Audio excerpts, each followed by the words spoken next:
तो नमस्कार दोस्तों, आप सभी का फिर से एक बार और स्वागत है हमारे यूट्यूब चैनल भोजपुरी पेज में। और मैं हूं आप सबका दोस्त भाई अजीत यादव। दोस्तों देखिए, समर सिंह जी का सगाई तो हो चुका है, आप लोगों को पता ही होगा कि 2 दिन पहले समर सिंह जी का सगाई हुआ है।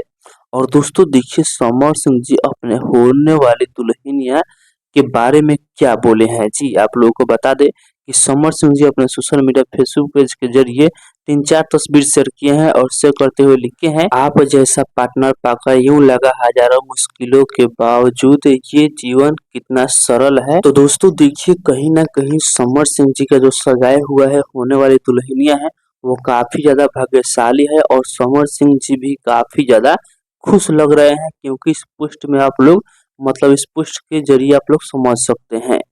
तो बाकी दोस्तों फिलहाल का ये अपडेट है, मुझे लगा कि आप लोगों के बीच में इस अपडेट को शेयर करना चाहिए। तो ये अपडेट जनरल कैसा लगा, हमें कमेंट बॉक्स में अपना राय जरूर बताइएगा।